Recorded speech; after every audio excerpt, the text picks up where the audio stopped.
The first thing they teach you, behavioral science, is that killers are just people. People with broken wiring, perhaps, but still people. After 6 years interviewing the most depraved murderers across 12 state facilities, I no longer believe that. Some of them are something else entirely. My name is Dr. Malcolm Reed, criminal psychologist for the Department of Justice's Deep Profile program. We study serial offenders whose methods suggest psychological patterns valuable to ongoing investigations. The work is clinical, methodical, and governed by strict protocols. 3 rules in particular that must never be broken. I still remember the copper taste of blood in my mouth when Agent Harlow briefed me on my first assignment at Blackridge Maximum Security. Her voice crisp like autumn leaves underfoot. She slid a manila folder across her desk. Interview subject: Thomas Wayland, 47. Victims across 9 states. All women. All with their tongues removed. When I opened the file, a Polaroid slipped out. A pale, unremarkable man with eyes that seemed to absorb light rather than reflect it. My stomach tightened as his gaze seemed to follow me from the photograph. The Bureau needs insight into his victim selection process, Harlow continued. But there are rules, Dr. Reed. Non-negotiable rules. She slid a laminated card across the desk. 3 lines, bold red text. If an inmate does not appear in official records, do not proceed with the interview. Some prisoners will mention murders that haven't happened yet. Ignore them. If an interviewee suddenly stops speaking, leans forward, and smiles too wide, end the session immediately. These seem oddly specific, I said, tracing the embossed text with my fingertip. Harlow's face remained impassive. Follow them anyway. The drive to Blackridge the next morning took me through dense Virginia forest. Mist clung to the trees like spectral fingers as the prison emerged from the fog. A concrete monolith rising from the landscape like a medieval fortress. The air inside smelled of industrial disinfectant, barely masking decades of human desperation. Officer Jenkins escorted me through a series of heavy steel doors, each clang reverberating through my chest like a warning bell. "Wayland's different," he muttered, eyes fixed ahead. "Doesn't sleep, doesn't blink enough. Just sits and whispers to himself." The interview room was stark. A metal table bolted to the floor, 2 chairs, and a 2-way mirror that reflected my pale face back at me. The recorder clicked on with a mechanical finality as the door opened. Thomas Wayland entered with shuffling steps, his prison jumpsuit hanging loosely on his frame.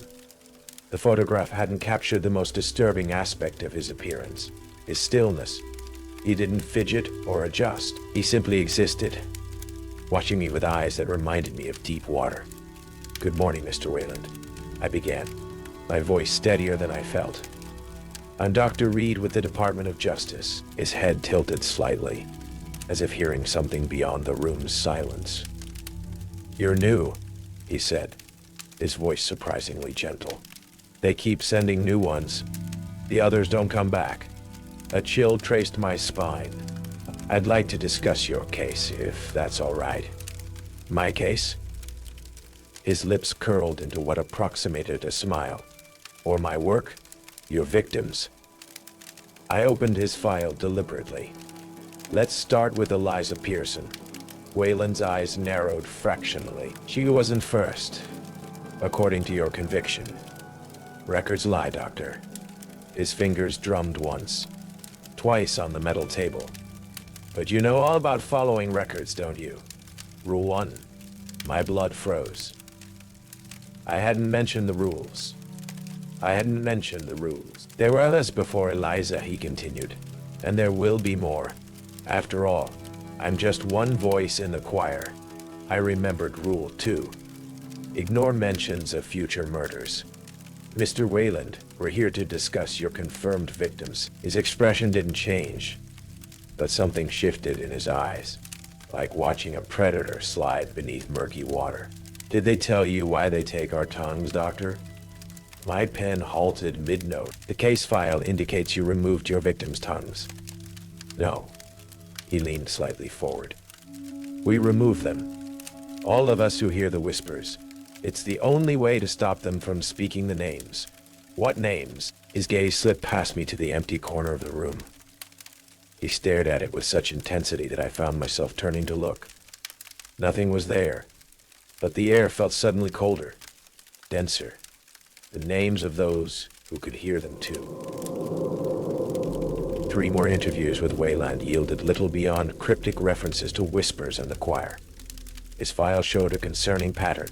Each psychologist who interviewed him requested transfer within weeks. My predecessor, Dr. Sampson, had resigned entirely and disappeared to somewhere without cell service, according to Harlow.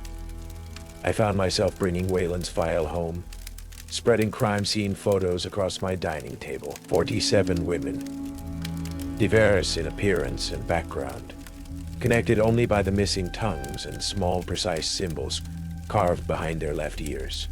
Symbols absent from the official reports. The dream started after the 4th interview. In them, I stood in a forest clearing, while figures shuffled in circles around me, their movements jerky and wrong. They had no faces, just smooth skin stretched over skull-like protrusions, and they whispered names I couldn't quite hear. I woke each time with the taste of copper in my mouth and my sheets soaked with sweat.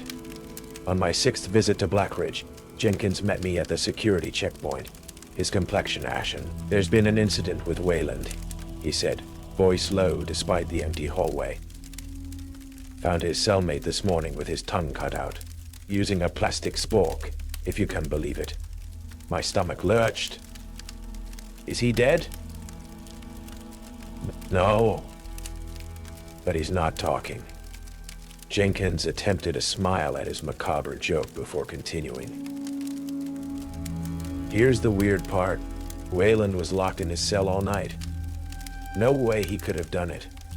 The cellmate did it to himself. The interview that day was different. Wayland sat straighter, his energy somehow more focused, like a radio picking up a clearer signal. "You've been looking at their ears," he said before I could speak. "You see the markings? Not in the reports, are they?" I kept my expression neutral despite my shock. "Mr. Wayland, there's another one coming. Marissa Winters, 26, blonde, teaches 3rd grade in Chesapeake. Lives alone with 3 cats." His eyes bored into mine. "She can hear them too now. She just doesn't know it yet. Rule 2. Ignore mentions of murders that haven't happened yet." I redirected. "Tell me about these symbols, Thomas. What do they mean?" "They're not symbols, Doctor. They're signatures." His head tilted again, listening. "Mine looks like a fishhook. Jenkins has one like a spiral. What will yours be, I wonder?" My pen crushed against the paper. "Officer Jenkins isn't a killer." Wayland's smile was terrible in its gentleness. "Not yet. But he started hearing them. I can tell by the way he flinches when no one's speaking. That night, I broke protocol. I searched for Marissa Winters and found her.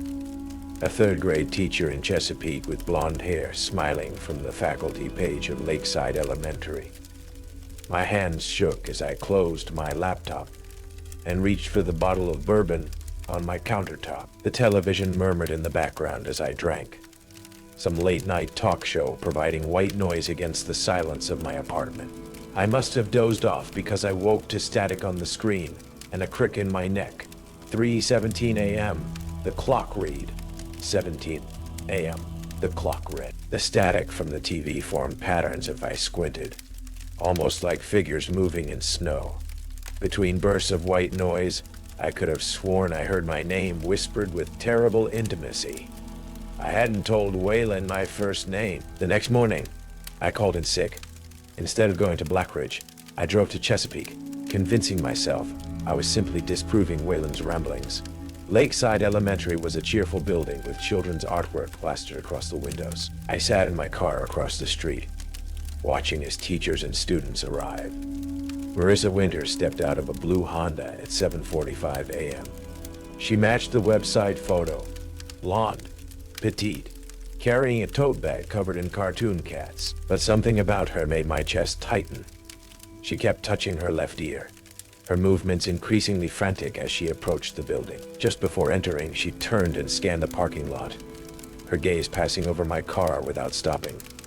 Her expression held pure terror. I followed her home that evening, hating myself with each mile. Her small townhouse looked painfully normal. Flower pots on the porch. A bless this mess welcome mat. Through her front window, I watched her feed her cats, her movements mechanical. Every few minutes she'd freeze and tilt her head, listening. I was about to leave when she suddenly stared directly at my car. Our eyes met through 2 panes of glass, and her expression shifted from fear to resignation. She raised her hand in a small wave, then drew her finger across her throat in a slashing motion before disappearing into the house. When I returned to my apartment that night, the door was unlocked. Nothing was missing, but everything was slightly out of place. Chairs angled differently, books rearranged. On my bathroom mirror, written in what looked like toothpaste, but smelled metallic. Rule 1 broken. I called Agent Harlow, hands shaking so badly I could barely hold the phone. "There's no official assignment regarding any Marissa Winters," she said, her voice tight with what might have been concern or anger. "And there's no inmate named Thomas Wayland at Blackridge. That's impossible. I've been interviewing him for weeks. I have the files right. The folders on my dining table were gone. Report to headquarters tomorrow morning," Harlow said. "We need to evaluate your status with the program." After hanging up, I sat in the dark, the silence of my apartment pressing against my eardrums like a physical weight. Around 2 a.m., my phone buzzed with a news alert. Local teacher found dead in apparent suicide. The accompanying image showed Marissa Winters' townhouse surrounded by police tape. Headquarters was unusually empty when I arrived the next morning. Agent Harlow met me in the same office where she'd given me the assignment, but her demeanor had shifted. Her movements were precise, almost robotic, and she wouldn't meet my eyes. "Your security clearance has been temporarily suspended," she said, sliding a form across her desk. I had placed my hands flat on the desk to stop their trembling. "Thomas Wayland is real. I interviewed him multiple times. And Marissa Winters, a tragic suicide, completely unrelated to any ongoing investigation."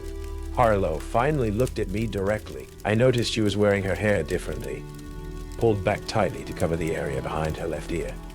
"Dr. Reed, there's no Thomas Wayland in our database. There's no record of you conducting interviews at Blackridge this month. Check the visitor logs. Officer Jenkins escorted me every time. There is no Officer Jenkins employed at Blackridge maximum security. Ice formed in my veins. I can prove it. I have his card somewhere." I dug through my wallet with increasing desperation, finding nothing. "Malcolm." Harlow's use of my first name startled me. "Take some time off. Rest. We can revisit your assignment when you're feeling better." As I stood to leave, she added, "And Malcolm, remember the rules, especially the third one." The next 2 weeks passed in a haze of sleepless nights and obsessive research. I created a wall in my apartment. Photos of Wayland's victims, maps showing their locations, notes from interviews that existed only in my memory. Somewhere in this tapestry of horror was the truth. The whispers started on day 9. At first, just at night. Barely audible murmurings that seemed to come from the walls. I blamed pipes, neighbors, the wind. But they grew clearer, more insistent, until I could make out individual voices speaking in unison. They were naming cities, dates, names. I recorded them on my phone, but the playback contained only static.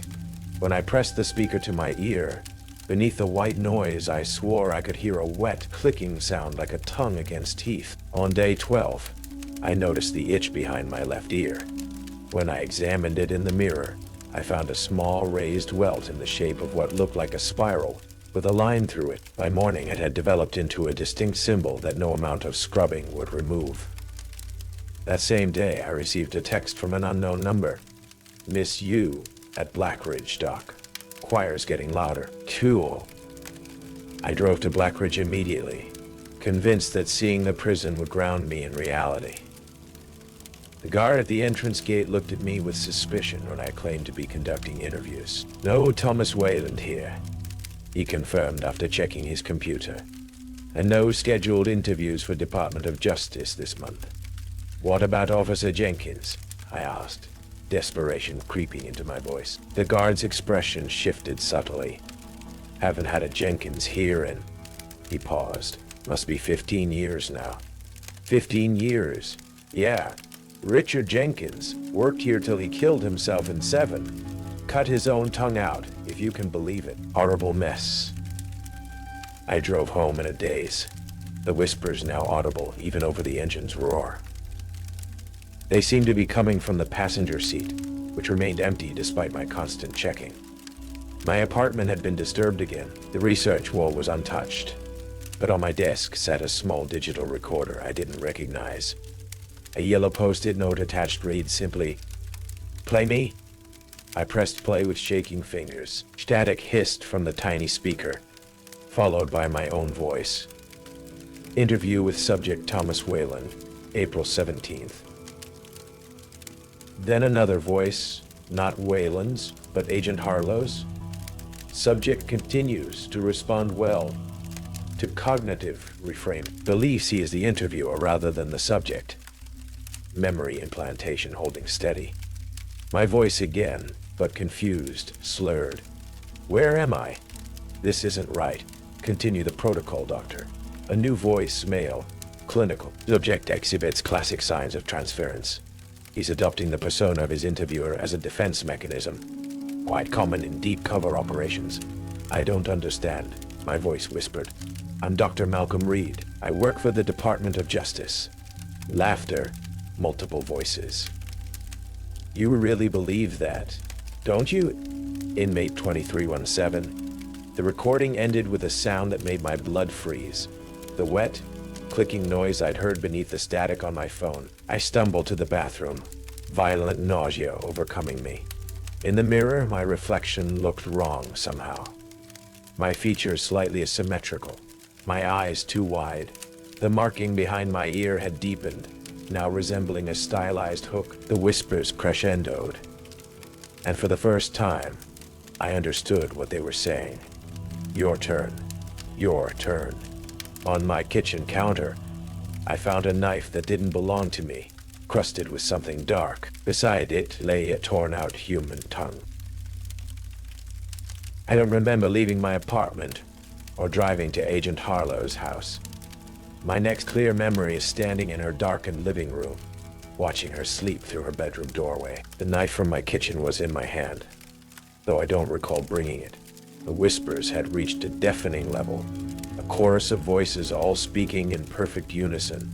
She knows, she lied, she's next. I must have made a sound because Harlow's eyes snapped open. She showed no surprise at finding me in her bedroom, just resignation. You broke all 3 rules, she said quietly, sitting up. I warned you. What's happening to me? My voice sounded strange to my own ears, wet and thick. You're joining the choir, just like Jenkins did. Just like I will eventually. She switched on her bedside lamp, illuminating the room in soft amber. We all do once we hear them. Who are they? Harlow smiled sadly. Not who. What? They exist in the spaces between thoughts, between words, old as language itself. They need tongues to silence those who can hear them, to add voices to their choir. She pulled back her hair, revealing a symbol behind her ear, a perfect circle with a dot at its center. Mine hasn't fully formed yet. You're further along. She gestured to the knife in my hand. Are you here for my tongue, Dr. Reed? I looked down at the blade as if seeing it for the first time. Horror washed over me. No. God, no. Then you're still fighting. Good. She rose and moved to her dresser, retrieving a file folder. A real one this time. There is no Thomas Wayland. Not officially. But there was a patient at Blackridge Psychiatric Wing in the 1970s who claimed to hear voices speaking through radio static. He removed his own tongue, then somehow managed to remove the tongues of 6 staff members before killing himself. She handed me a faded photograph of a gaunt man with hollow eyes, though the features were different. Something in his expression was hauntingly familiar. The staff reported hearing whispers for weeks afterward. 3 of them committed suicide within the year. 2 disappeared. The last one, Dr. Frederick Wayland, changed his name and continued his research in secret. Thomas Wayland, I whispered. He named his delusion. It's not a delusion, Malcolm. The whispers are real. Harlow's eyes reflected the lamplight oddly, like an animal's. They spread like a virus through attention. By studying them, interviewing those who hear them, we only amplify their signal. Why not warn me properly? Those cryptic rules. Direct warnings accelerate the process. The rules are designed to minimize exposure without triggering immediate progression. She looked at the knife still clutched in my hand. It's already too late for you. Your symbol has fully formed. As if on cue, the whispers surged, and with them came understanding. Terrible, unwanted understanding. The symbols weren't signatures. They were frequencies, each unique to the individual hearing the whispers. Men allowed me to hear the specific pitch of voices that wanted Harlow silenced. I backed away, the knife clattering to the floor. I need to go. Where? Her voice held genuine pity. There's nowhere that will silence them now. I fled into the night, driving aimlessly as the whispers directed me through dark, unfamiliar streets. Near dawn, I found myself parked outside a suburban home I didn't recognize. Inside, through gauzy curtains, I could see a man making coffee in his kitchen. The whispers told me his name was Daniel Mercer, that he'd recently begun hearing them too, that his tongue needed to be silenced. My hand was on the door handle before I realized what I was doing.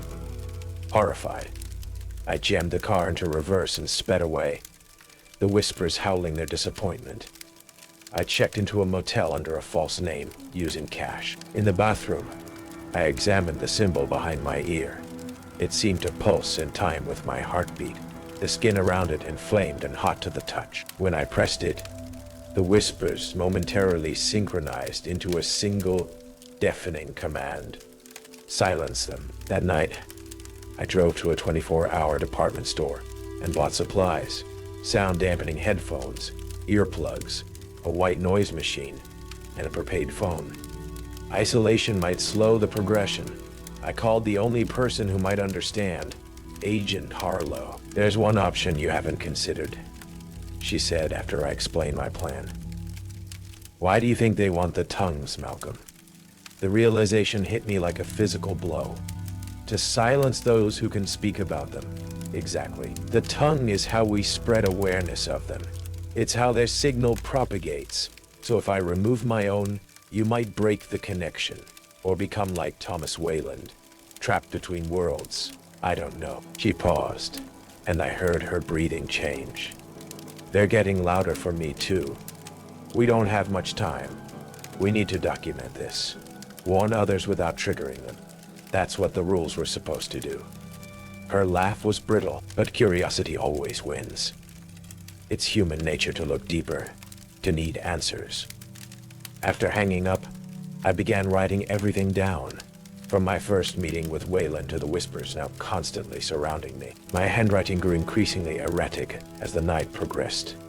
The whispers offering new names, new targets, places where others like me could be found, their tongues ripe for silencing. In the bathroom mirror, I noticed a change. My eyes had developed a glassy quality, and when I smiled, it stretched too wide across my face.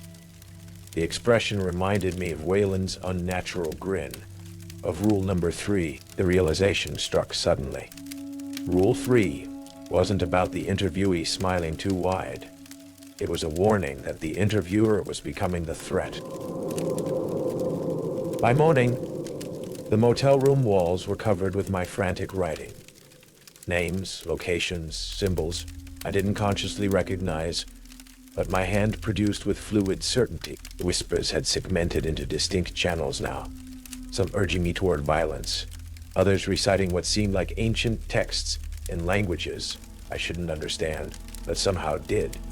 My phone buzzed with a text from Harlow. Coming to you. Found something. Hold on.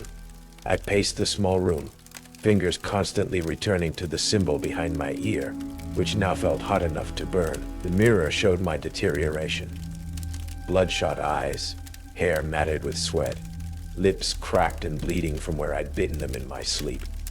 When Harlow knocked, I had to force myself to lower the knife I didn't remember picking up. She entered cautiously, looking worse than I did, her usually immaculate appearance disheveled, dark circles beneath her eyes, a smear of something rust-colored on her sleeve.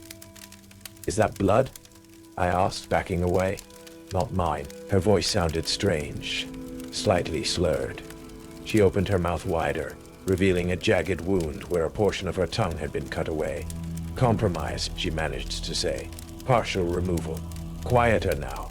Horror and hope warred within me. Does it work? She nodded, passing me a flash drive. Research. Frederick Wayland's journals. The original Thomas. Found them in sealed archives.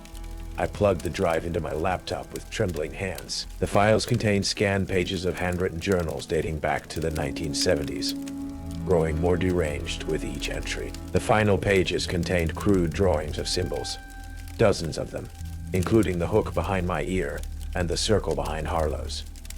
The last entry, dated the day before Thomas Wayland's suicide, read, "The whispers are a doorway. Each symbol is a key.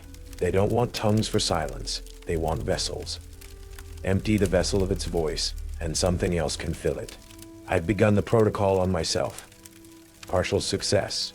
When the final tongue is taken, the door opens both ways. Attached was a list of names. The final one, Frederick, had been crossed out and replaced with Thomas. He became the delusion, I whispered. He took his father's research subject's name. Harlow nodded grimly, pointing to the screen with an insistent finger. I scrolled down to find a map marked with locations where the signal was strongest. Abandoned radio towers, certain hospital psychiatric wards, and at its center, Blackridge, Patient Zero. I realized the original Thomas Wayland is still there somehow, still broadcasting. Harlow's eyes widened in understanding despite her compromised speech.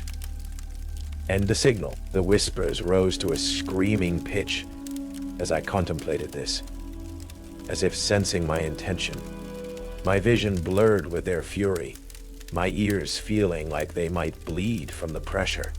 I made my decision in that moment of clarity. We need to go to Blackridge, to the source.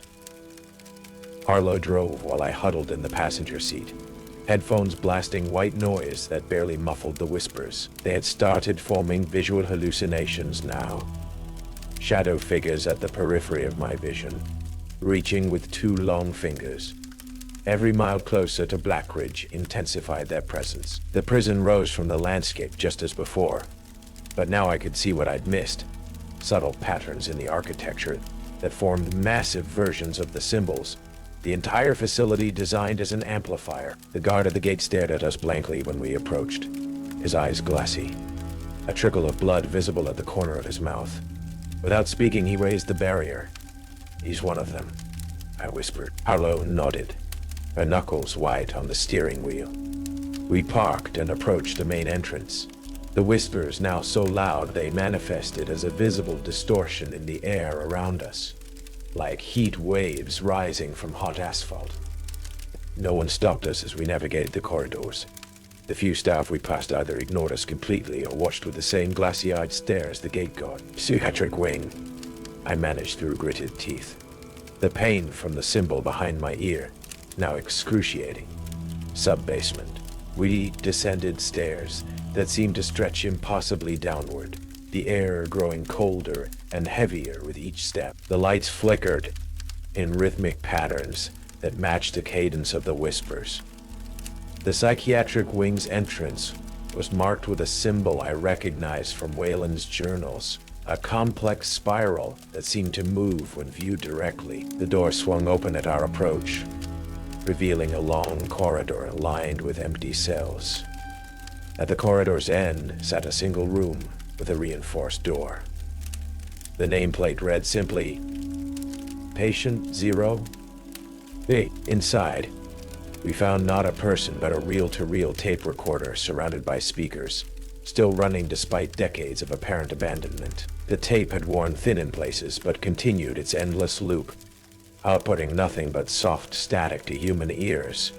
But beneath that static, the whispers had their genesis. Destroy it, Harlow slurred, her partial tongue making her words thick. As I moved toward the machine, the whispers consolidated into a single, deafening voice. You are too late. The door is opening. The shadows in the room's corners deepened and stretched, forming vaguely humanoid shapes with too many angles. The air pressure changed suddenly, my ears popping painfully as reality seemed to thin around us. With a final surge of will, I grabbed the ancient tape recorder and smashed it against the floor. The reel spun wildly, tape spooling across the room as the machine shattered. For one blessed moment, silence fell. Then came a sound worse than the whispers, a vast, inhuman shriek that seemed to emanate not from the room, but from the space between thoughts.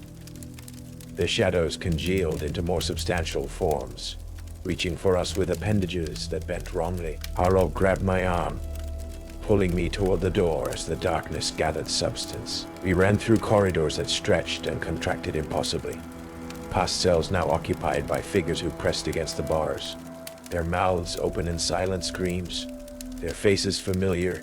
Jenkins, Marissa Winters, and dozens of others I'd seen only in case files or my visions. We burst into daylight that felt too bright, too sharp.